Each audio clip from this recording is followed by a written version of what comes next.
know Sandwalk Drive. What's that? Hopefully this one talks about the top street. Should be, yeah. Should be. And there's, Last time I think I talked Never about know. I can't decide whether. This one reason should be a no-brainer. This reason should be a no-brainer. I read this, I think that's one of the people over here. Oh, really? located southeast of Sarmaine Road.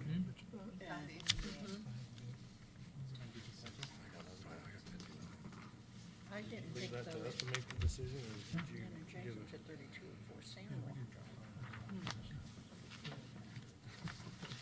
Because this one you kind of left out, right? Yeah, How backwards here, back. But then again, I don't know what else would be going on. It could be better. not the best thing in the world, but not the worst. He wants to sell a few cars. And he's all right.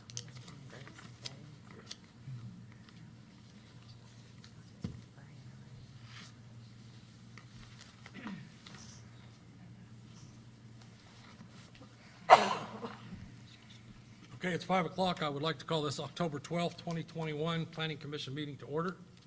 I would ask if you have any cell phones or any other devices, please put them on silence. Anyone wishing to address the board, please come to the microphone and state your name and your address for the record. I would like to welcome Mr. Salinas. He's here from the Howard County Planning Commission. Glad to have you with us this evening. First thing on the agenda is the approval of minutes of September 7th. Move to approve. Second. Any question, comments, or concerns on the minutes? Hearing none, I'll call for a vote of approval. All signify by saying aye. Aye. All opposed? The minutes have been approved. Director Sheehan. First case tonight, Mr. President, is case P 05-A-21, petition Scott Perkins requesting development plan approval for McPike Storage for property located in 2 lots. This is at 2980 West Sycamore. Move to approve? Second. Thank you. I'm Wyatt Johnson, 555 Market Road, Tipton, Indiana. And this case may look a little familiar to you because it was approved in a slightly different form previously. After we got it approved, the owner thought, well, there's a storage area, stormwater storage area on the fire department property which adjoins to the east. And if we could combine those, we would have a better project. So we worked with John and TJ on an easement, drainage easement, and cross drainage easement, so it's on both properties, and have designed it, and it is, I think, a lot better project than it was. So I think everything is in order, and if you've got any questions, I'd be glad to try to answer them. Any questions from the board? Everything good from Platt? Everything's good? Yep. Any questions from the audience? Hearing none, I'll call for a vote. All in favor of case P05A21, please signify by saying aye. Aye. All opposed? Motion is approved. Thank you. Director Sheehan.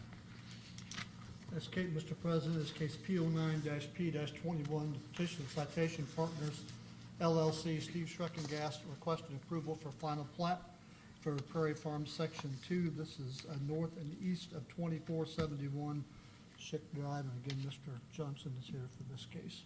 Move for approval? Second.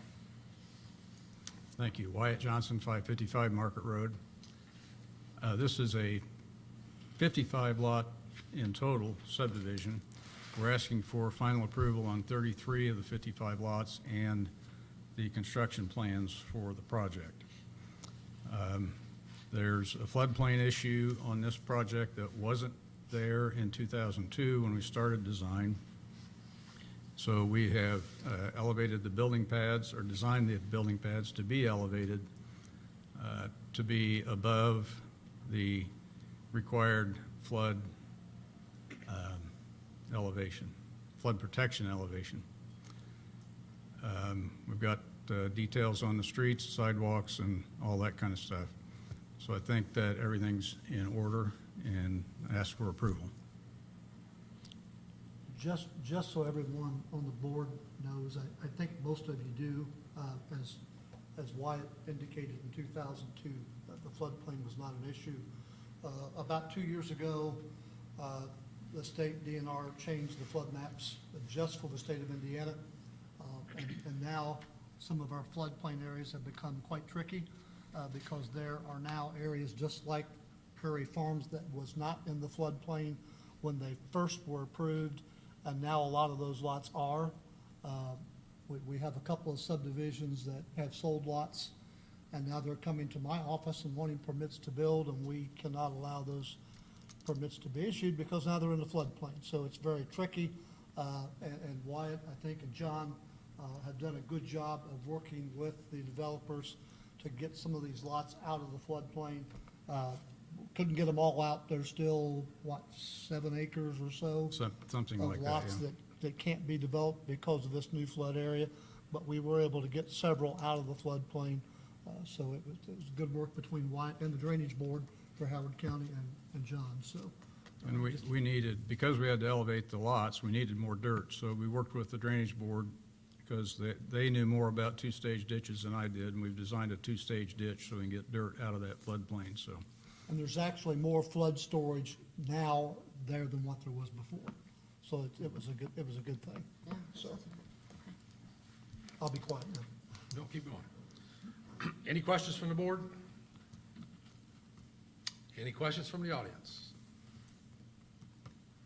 Hearing none, I'll call for a vote. All in favor of case P09P21, please signify by saying aye. Aye. Opposed? The motion is approved. Thank you. Thanks, Warren. Director. Next case, Mr. President, is case P22-Z-21, petition of CJS Properties, requesting the Kokomo City Plan Commission petition and recommend to the Kokomo Common Council for change in zone classification from C1 to C2 for property at 525 and 527 West Alto Road. Move for approval. Second. Is there someone here to represent this case?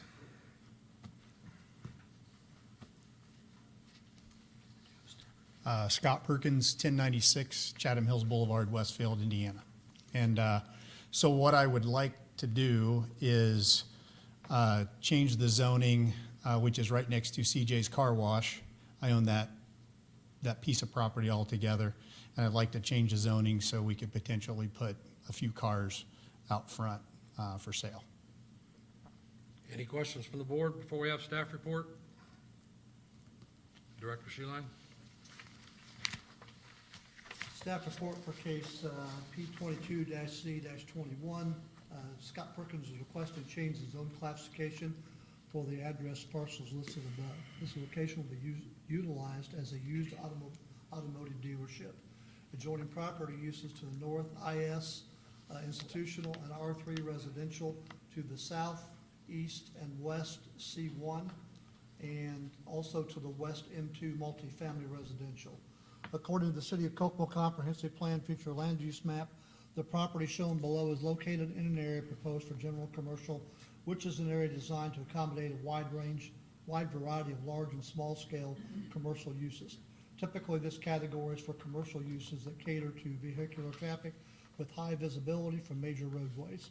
Land use goals to encourage orderly and responsible development to promote health, safety, and quality of life of residents in the City of Kokomo, while maintaining Kokomo as a leading community for affordable housing.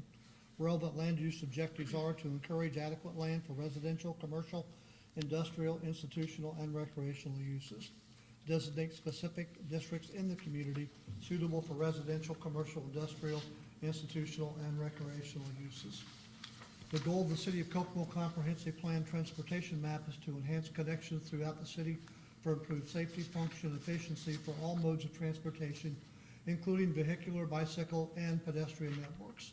According to the transportation map, this area of West Alto Road is defined as a minor arterial. This is a street that collects and distributes traffic to and from collectors and primary arterial streets. The traffic count for this area of West Alto Road is 12,903 cars per day. The requested zoning change is compatible with M2, C1, and IS zoning, however, is not compatible with the R3 zonings. Therefore, the staff desires that the board forward their own recommendation to the Kokomo Common Council based on the information presented by the petitioner. Any questions from the board now we've had staff report?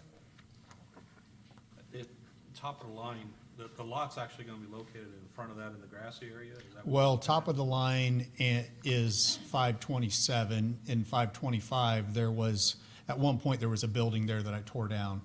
So the plan is going to be to have the office in the top of the line building, and then I'll just have the cars out front. And honestly, it's probably going to be 5, 10 cars, something like that. Won't be anything large.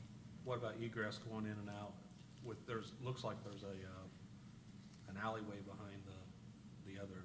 Well, there's a main drive lane that goes back to the top of the line building, and that will be the entrance. Any other questions from the board? Any questions from the audience? Hearing none, I'll call for a vote. All in favor of case P 22Z21, please signify by saying aye. Aye. All opposed? The motion is approved. It now goes to the city council and will be presented there by Councilman Stewart. Okay, thank you. Thank you. Director Sheila. Next case tonight, Mr. President, is, hang on a second, get my gun straight here. Case P 23-Z-21, petition of O'Donnell Family Farms, requesting the Kokomo City Plan Commission petition recommended to the Kokomo Common Council for change in zone classification from LI, Low Intensity Industrial Business Park, and M1, Low Density Multifamily Residential, to R3, Medium Density Residential, for property described at, this is at 3204 Sandwalk Drive. Move for approval? Second. Is there someone here to present this case? Good evening, Charles Russell with Arbor Homes, 9225 Harrison Park Court in Indianapolis. And we've got a short presentation for you this evening to introduce what we'd be proposing at this site as part of the rezoning request. Thank you.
Well, we know it's Arbor Homes.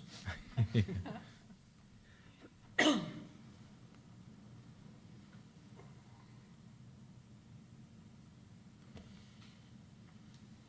we go.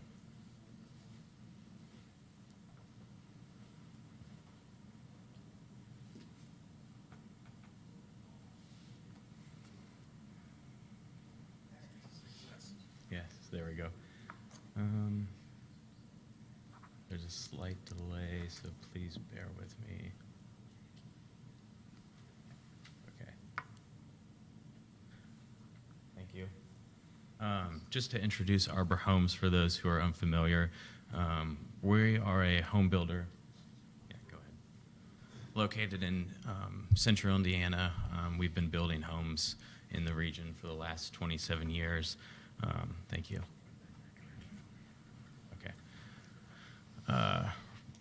We've been family owned and operated for the majority of those 27 years, and recently we were fortunate enough to join the Berkshire Hathaway family of companies to bring better homes to more areas of the region. That's something that we're really excited about. To introduce the site this evening, it's outlined there in yellow. What you'll see to the west on the left side of the screen, that is the existing Webster Crossing subdivision. That was a subdivision that we are close to completion on. We started that in, I believe, the early 2000s, paused during the downturn, but then have since picked it back up and are working to complete that as we speak. For context, the area to the east on the right side of the screen is single-family residential. To the north is a church, and then to the south is a couple of apartment complexes. We are primarily, this site would primarily get its access from an extension of Zartman Road on the north side of the property. This is the existing zoning. The site is split between the LI and the M1 zoning districts. We are proposing to rezone this property to R3. As you can see, almost all of the residential context is that same R3. So we would be looking to do that exact zoning. Looking at the future land use map, and this is key for us as well as for you all in your decision. When we're looking for properties to get under contract to consider building on, the comprehensive land use plan is something that we is one of the key things that we consider. If it's not in, if we don't feel like we're going to be in line with what the future land use map is calling for, then we typically won't pursue the property. In this case, this property is designated for residential in the future, so that was a key point for us in pursuing this. To do a quick zoning comparison on what the site, what would be permitted on the site now versus what we are proposing, you can see the minimum lot areas at the top, and then as you move down, the minimum lot widths.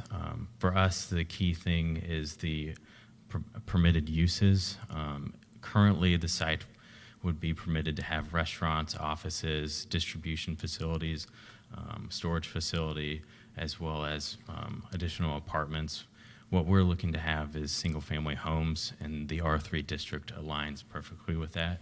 We would be building exactly to the R3 standards with the 7,200 square foot minimum and 60-foot lot widths.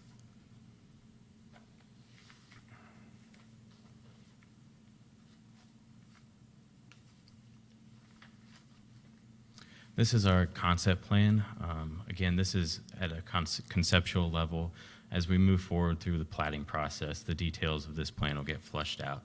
That includes things like drainage and stormwater, as well as some of the access. At the moment, we are proposing 69 new lots, and as I mentioned before, this is directly adjacent to our Webster Crossing development. This we see as a natural extension of that. 69 lots. Its density will be about just over 3, which is consistent for the neighborhoods that are adjacent to it. Webster Crossing to the west is just above. It's about 3.4 dwelling units an acre, and the neighborhood to the east is just over 3 as well. So we see this as a good transition from the higher density to that lower density to the east. Our access would be, as I said, primarily from an extension of Zartman Road along the north side, and then we would work through access to the south side as well, whether that is an agreement with those apartments or it's emergency access only. Again, that's something that we would work out later in the process.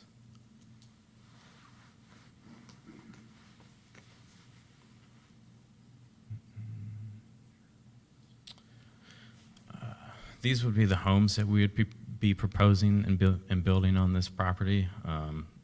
Very similar to what's being built currently at Webster Crossing. So if you get the chance to drive through there, this development will be very similar to that. We offer 11 different unique floor plans. Each of those floor plans comes with up to 6 different elevation styles. And so we really want to make sure that we're diversifying the architecture in the neighborhood and don't have the same house just marching down, stamped down the road. Our floor plans go from about 1,300 up to 3,200 square feet, minimum of 3 beds up to about 4 to 6 beds. And part of our home building process is that each home builder, when they purchase a home with us, they're able to pick their finishes, so they get to come to our home office in Indianapolis and tour and visit our design center. that we have there.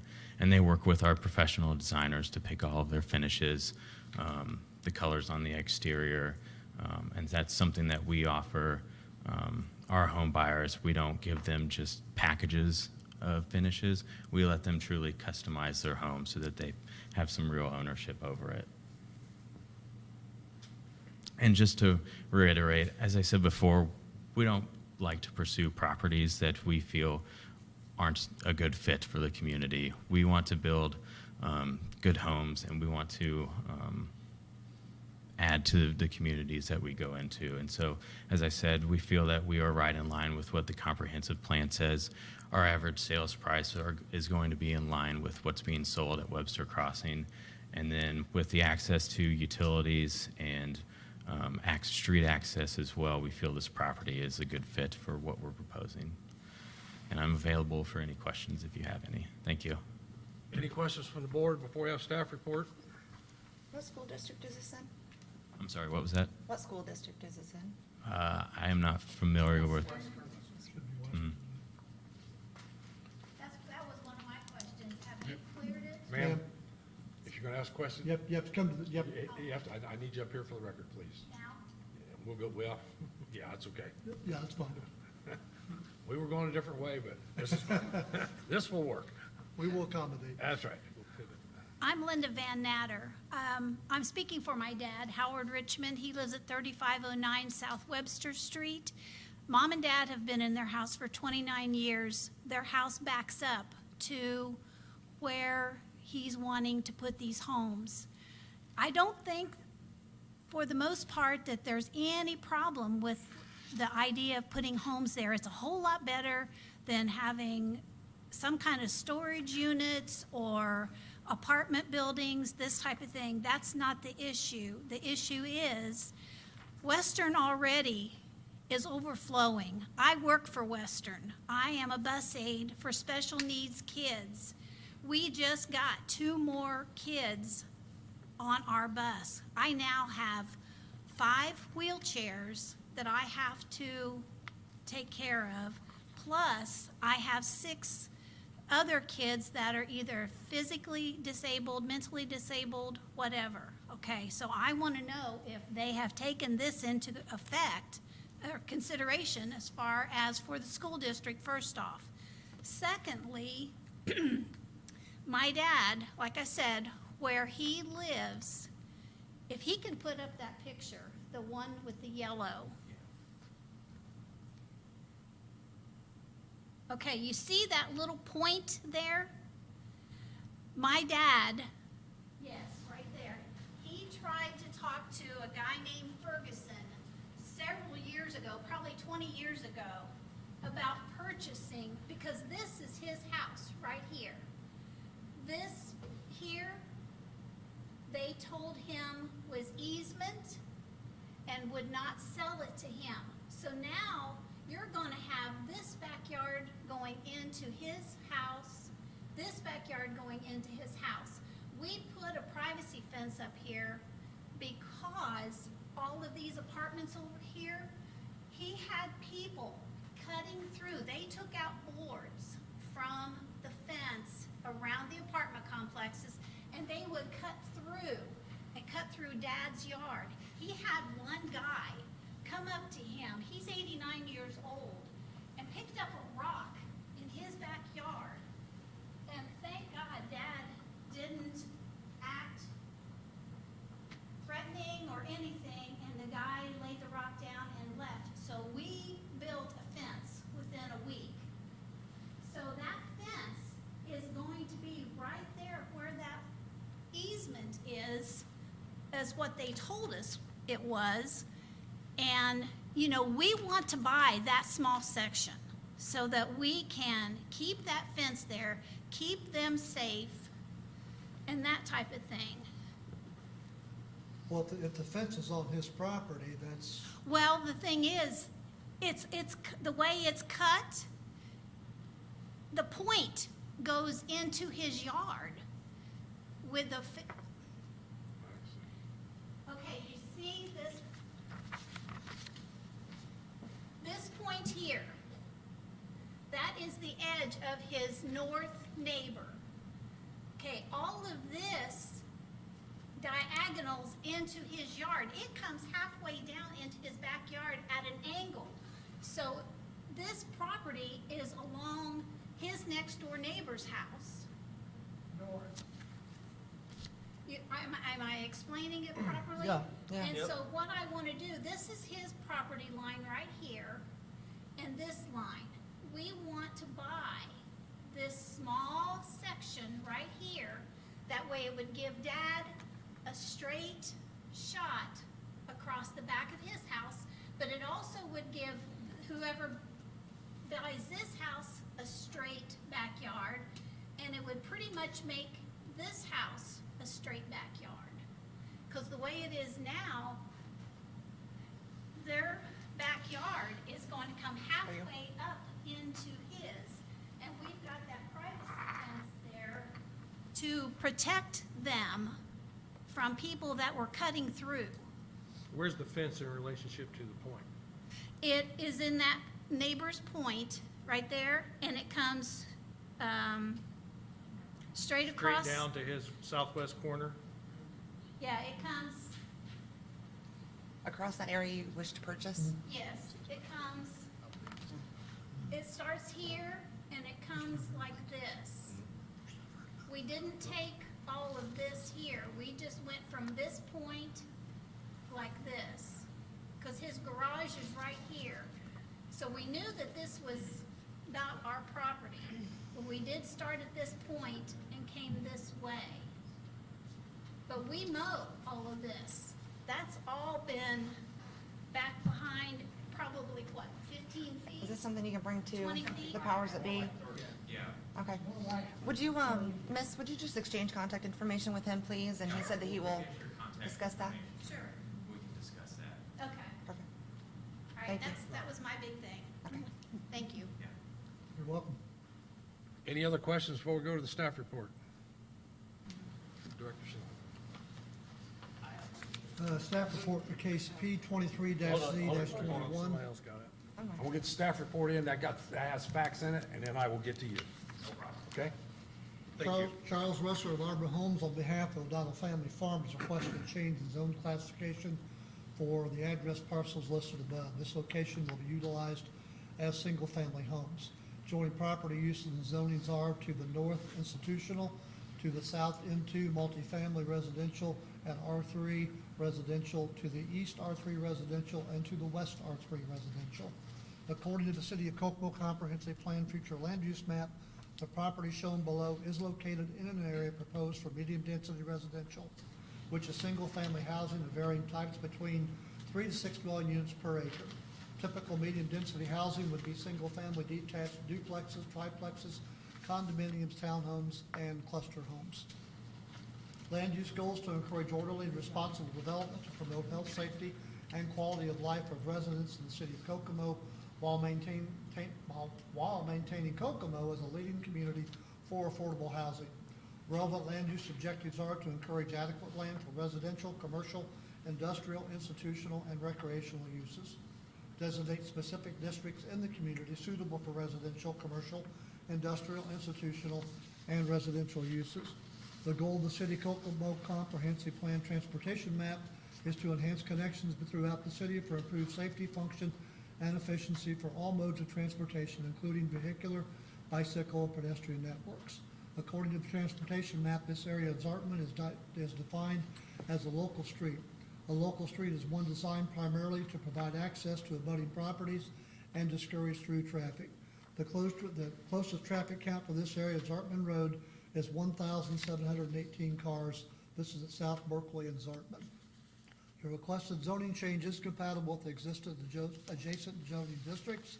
Therefore, the staff desires that the board forward a favorable recommendation to the Kokomo Common Council. Any questions from the board now we've had staff report?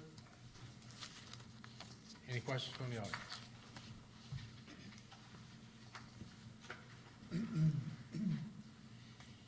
My name is Richard Crow. I live at 3515 South Webster. I'm in the bottom far corner, or the bottom right-hand corner of the property there.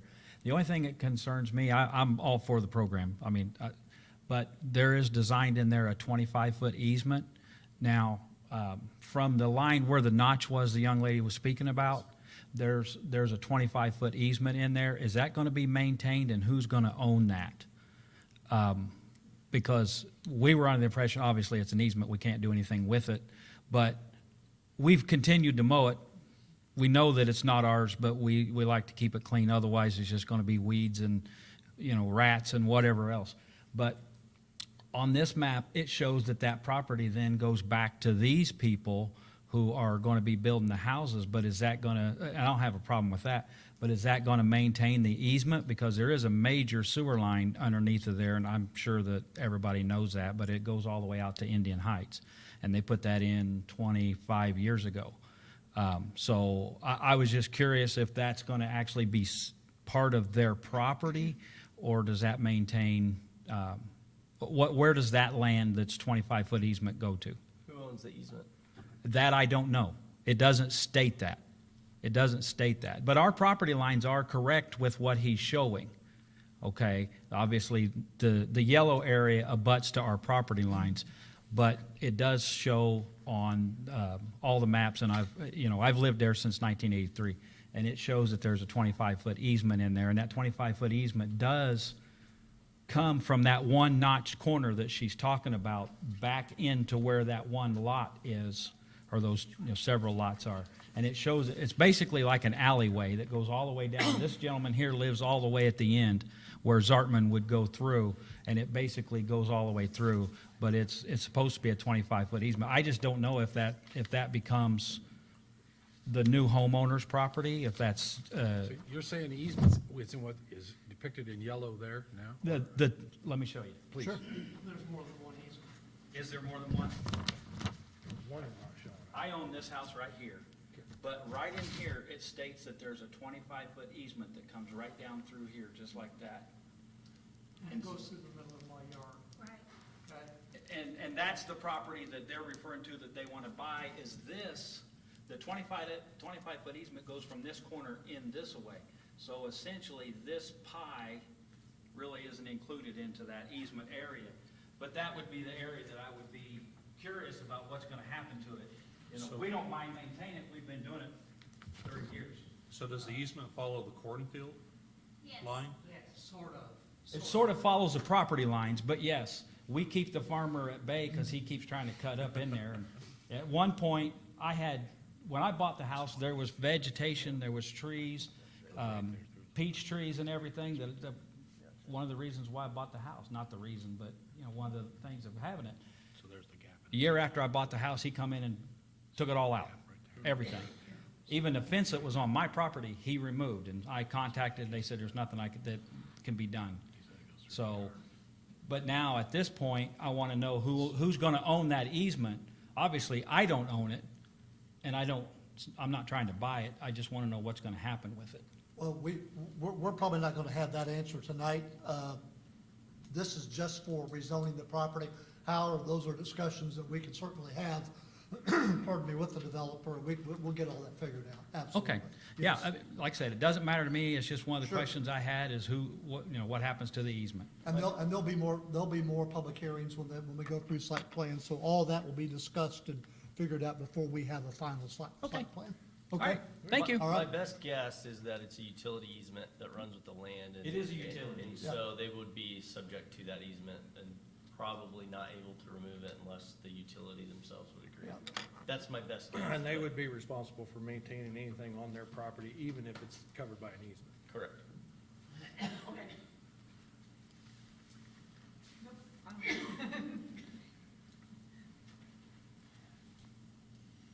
My name's David Akers. They've already pointed out where I live. I can't hide from anybody. Got some questions. David, excuse me just a second. I need your address for the record, and please go on. 3413 South Webster. Thank you, sir. I'm curious about the start date, the point of start, or the starting point. In other words, are you going to start on the west end of that field and come east? Or are you going to start every place and drag out all the topsoil? Also, when are you going, who's going to put Zartman in? Is it going to be your responsibility, Arbor Homes, or the city's? Nope. Okay, so it's Arbor's. Okay. So I'm curious as to when Zartman Road will be cut through there. Because if you drive down there, you see I got a tree line along my property there that will be damaged. The concept plan that you're showing here, 69 houses at this point, 69 properties. The thing hadn't even been approved, and you're looking now at sewer easements. There's more than one sewer easement through there. There's one that runs east and west from I don't know where it ties into Webster Street, but there's a manhole cover just north of my property where Zartman Road is going to be. And then there's another manhole cover to the west of that. And then may I approach the screen? Sure.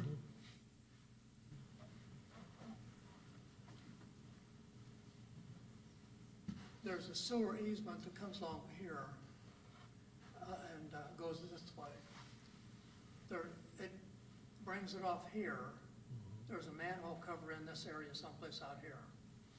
I never figured out why, when they came in here, they did not tie into the one that goes through here, because it's already in the ground. I just never figured out why. They made two sewer easements within 50 feet of each other. Never figured that out. So I don't know that this plan that you've got up is going to continue to exist, because I don't think you're going to be able to sell homes with manhole covers in their backyards. Well, sir, that's a concept plan, so we're not. Pardon me? preliminary- It's a concept plan, so we're not. I understand that. Final plat. That's why I want everybody to understand Sure. that this drawing is going to change. Correct. The number of houses may change. And there'll be additional approvals where. Exactly. If you have issues. Exactly. You can absolutely come and comment on the updates. as well. Absolutely. Thank you. I appreciate that invitation. Sure. I don't get invited to these parties very often. But I will just say this, I will miss my farm field, okay? But we need good housing in Kokomo for single families. And I emphasize families, not some of the people that we've seen come into Kokomo. Sorry to say that.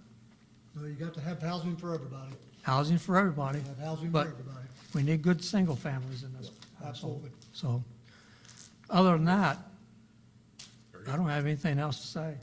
Thanks, sir. Yeah. Thank you. Anything else from the audience? Any follow-up from the board members? Thought I'll call for a vote. All in favor of case P23Z21, please signify by saying aye. Aye. All opposed? The motion carries. It now goes to the city council and will be presented there by Councilman Stewart. Director Shuline. Next case is case P06-A-21, petition of Keeler Webb Associates requesting development plan approval for Abundant Life Church. This is at 865 East, 400 South. Move for approval? Second? Good evening. My name's Adam D. Hart. I'm project manager with Keeler Webb Associates. Our offices are at 486 Gradle Drive, Carmel, Indiana, 46032. I'm back with our case that we were here last month regarding our zoning. I'm also here today with Pastor Charles Riley, John Biddles, who's the Director of Operations and Facilities for the church, and Todd Stacy with Catalyst Construction Management, who's going to be doing the construction management and general contracting on the project. The project scope hasn't changed. Since we were here, we've been successful going to the city council and getting our two western parcels rezoned. So now that the entire 31-acre property is now all zoned IS institutional, and our use will comply with the new zoning requirement. I'm here this evening with two items. The first item is the development plan approval, and the second item is my primary plat. This is the primary plat. If you remember, the church, when they did their work in 2017 and did their zoning and approvals at that time, they created Lot 2, which is this eastern parcel right here, where the existing parking lot, an existing detention pond, and a couple of spoils piles are located at this point in time. This project will take that Lot 2 and expand it to the west to include all 31 acres instead of just the 8 acres. So we'll still just have our Lot 2 that we can build and operate this new facility on and use it as we've discussed. This is a conceptual plan of the project and the church itself, about 68,000 square feet. A portion of the building is two-story in nature with our seating auditorium that's been slightly revised since I was here last. We've actually reduced the seating in there a little bit to 1,050 seats. They plan to have 2 or 3 services on Sundays. And as I discussed before, we'll have some Wednesday night activities in there with Bible study. And then they do have daily activity in there for daycare that they operate for both their congregation and the community for ages from baby up to kindergarten that operates there on a daily basis. That kindergarten school primarily will access underneath the canopy on the east side of the facility, and about a third to half of the facility takes up those particular type of uses. I'll go over some minor changes that have occurred to the site when we were here last. We've made a complete filing with staff, engineering department. We have complete filings in with the surveyor's office, utilities, and are working on our NDOT permit for our road cut out front on State Road 26. There's been a slight realignment to some of the roads just to work out some minor details. We've realigned this intersection right here internally so that we have one access point that will have stop signs that we can place safety and security personnel at that location to direct inbound and outbound traffic. We can do the same thing over here at the county road where we have our pass-through drive lane that's going to line up with an existing drive on the south side of the existing property. We've taken some additional thought and took comments from when we were here in front of you and city council and have really worked to provide an inbound traffic pattern where we can literally have dozens upon dozens of cars stacked up on site instead of out on State Road 26. It makes it safer for our security personnel so we aren't backing up traffic on the state route also. There's been some significant utility revisions as we've completed our construction documents. We still plan to do a water main extension over to our east property line to service this site and facility with both water and fire protection. And then we're working with Taylor Township on our sanitary connection. And in our packet and our presentation, we also have our landscaping plan that you folks might be interested in, if I can get my clicker to click. Oh, there we go, I clicked too hard. Landscaping plan is designed to be in compliance with the ordinance with our buffer yard plantings. That's one downside for us. When we zoned it to industrial, we now have all agricultural neighbors to the next of us, so we have a pretty significant buffer yard that we have to show and comply with. And then with our large parking lot, we have all of our required interior parking lot plantings also. And then something new for the site. This thing's touchy. There we go. Exterior lighting plan. We will have exterior lighting along our boulevard entrance that will be lit up, and then lighting on the building and adjacent to the building to take care of any nighttime uses that might go on during the week or an occasional special events, but obviously primarily on Sunday mornings, that's not going to be an issue. Those will probably be on timers so that they'll only be used when we need them and won't be a hindrance to the public. All of the development plans, to our knowledge, have been designed to be in compliance with the zoning ordinance. Excuse me, and I believe we've addressed all comments from the city agencies that we've got to date. With that, we'd be available for any questions or comments you might have.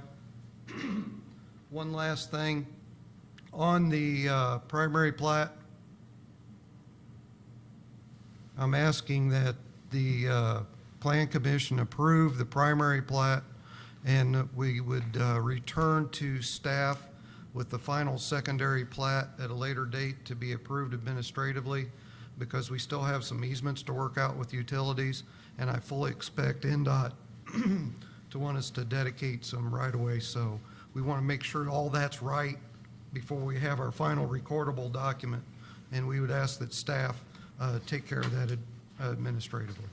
With that, I'll be available for any questions you might have. Any questions from the board? Did I just hear him amend the motion?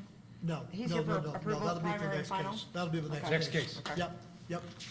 We kind of talked about two cases in one, actually, but this is only for development plan approval at this point in time. Okay. Any other questions from the board? Any questions from the audience? Hearing none, I'll call for a vote. All in favor of case P06A21, please signify by saying aye. Aye. All opposed? The motion is approved. Okay, this case, Mr. President, is case P10-P-21, petition of Keeler Webb Associates requesting approval of primary and final plat of 865 400 South. This is the plat that we were just talking about. I think we, So, Move to approve the primary and removing final plat for this case. is that what is that what you wanted? I thought he Adam? said he wanted to come back for final. I was hoping on the final that we could do that administratively. Are you okay with that, John? Okay, I think you okay with that, TJ? So it would be pending administrative approval? Exactly, yes. I'm okay with that, the board. Okay, But the motion has to reflect that, right? Correct. yes, motion will have to reflect that. They'll be coming back to administrative review for the final plat. Okay. I move that we approve case P10P-21 with conditional approval from administrative final plat. Second. There you go. Anything you want to add on the plate? You covered those. That helps me out, because if the utility decides to change something, I'd hate to have a plat and then have to come back and visit you again. So Okay. I can get it done right the first time and work it out with That makes staff. sense. Perfect. Thank you. Any questions from the board on this plat? Any questions from the audience? Hearing none, I'll call for a vote. All in favor of case P10P21, please signify by saying aye. Aye. All opposed? The motion is approved. Congratulations. Appreciate everybody's time. Thank you. Thank you. Other business, Director Sheehan? I have no other business tonight, Mr. President. Next on the agenda is approval of claims. I move that we approve claims in the amount of $25,983.83. A second. I have a motion and a second for approval of claims. All in favor, please signify by saying aye. Aye. All opposed? The claims are approved. Need a motion to adjourn, people. So moved. I move to adjourn. God, I got two motions and no seconds. Oh, second. Thank you. All in favor, signify by saying aye. Aye. It was not on the agenda, but no, we do not have any county cases, do we? Okay, never mind. That's kind of what it was. So I skipped it. See, I asked for it. It was in my schedule. That's a really good point about that. All right, sir. One lot. Wonder why they wouldn't sell it before.